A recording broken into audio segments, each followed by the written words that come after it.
திருநாள்கள் என்றாலே விருந்துகளுக்கு பஞ்சம் இருக்காது. அதிலும் தீபாவளி பண்டிகையின் போது அறுசுவையில் ஒரு சுவை கூட குறையாத அளவுக்கு உணவு பதார்த்தங்களும் பலகாரங்களும் வீட்டின் மேசைகளில் வரிசை பிடித்து நிற்கும். எனினும் இத்தகைய பெருநாள் காலங்களில் உணவுகளை உட்கொள்வதில் அதிக கவனமாக இருப்பது சுகாதாரத்திற்கு மிகவும் அவசியமாகும் என்கின்றார் உணவியல் நிபுணர் டாக்டர் கனிமொழி அரசு. பெருநாள் காலத்தில் உணவுக்கு கட்டுப்பாடு விதிப்பது கடினமான ஒன்று என்றாலும் உணவின் அளவையும் முறையையும் சற்று மாற்றிக்கொள்வதன் மூலம் விருப்பப்பட்ட உணவுகளை தடையின்றி உட்கொள்ள முடியும் என்று டாக்டர் கனிமொழி அரசு கூறினார். முறுக்கு, அதிரசம், லட்டு, நெய்யுருண்டை போன்ற இனிப்பு வகைகளை உட்கொள்வதையும் வீட்டிற்கு வரும் விருந்தினர்களுக்கு தயார் செய்யும் பானங்களில் சேர்த்துக் கொள்ளும் இனிப்பின் அளவையும் குறைத்துக் கொள்வதன் மூலம் உடல் ஆரோக்கியத்தை பாதுகாக்க முடியும் என்று அவர் தெரிவித்தார். உங்க கூட்டாளிங்கெல்லாம் வீட்டுக்கு வரும்போது நல்ல திக்கா பால்டீன் போட்டு கலக்கி மசாலா டீ கொடுப்பீங்க. எல்லாத்தையும் சிரப், ஐஸ், இந்த மாதிரி சீனி கலந்த பானங்கள் கொடுப்பீங்க. நீங்க என்ன பண்ணலாம்னா, இந்த சீனி கலந்த பானங்கள் கொஞ்சம் லைட்டா பண்ணலாம். அப்படின்னா அதோட சிரப் இல்ல இந்த பால்டீன் கொஞ்சம் குறைச்சி போடலாம். அப்ப அந்த கேலரிஸ் குறைவா இருக்கும். அது மட்டும் இல்லைங்க, பிளெயின் வாட்டர் இது வைக்க மறந்துடாதீங்க உங்க வீட்டுல. ஏன்னா பிளெயின் வாட்டர்ல 0 கேலரி.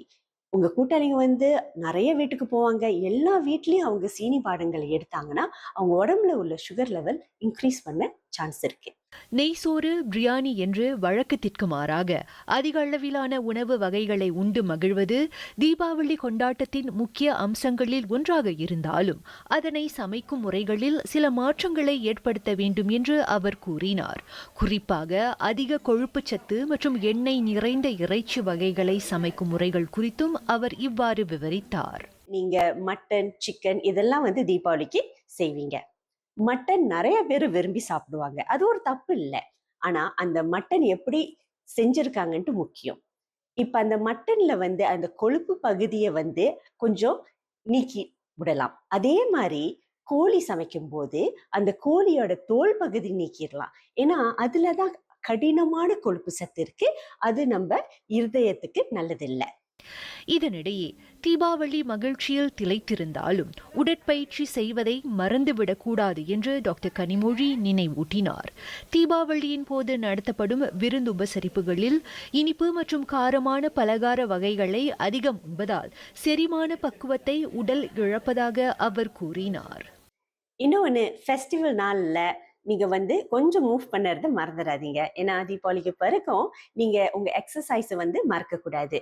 உங்க ஃப்ரெண்ட்ஸ், ஃபேமிலி கூட நீங்க கொஞ்சம் வாக்கிங் போயிட்டு வரலாம், இல்ல கொஞ்சம் டான்ஸ் ஆடலாம். ஏன்னா இதெல்லாம் அந்த எக்ஸ்ட்ரா கேலரி நீங்க சாப்பிடுறது அது இந்த பர்ன் பண்ண ஹெல்ப் பண்ணும். இந்த குட்டி குட்டி விஷயங்கள் நீங்க செய்யும் போது உங்க ஹெல்த்தும் நல்லா இருக்கும். ஆரோக்கியமாக வாழ்வதற்கு ஊட்டச்சத்து நிறைந்த உணவுகள் மிக முக்கியம் என்பதால் பண்டிகை காலங்களில் மட்டுமின்றி தினசரி வாழ்க்கையிலும் உணவு கட்டுப்பாட்டை கடைபிடிக்குமாறு டாக்டர் கனிமொழி அறிவுறுத்தினார்.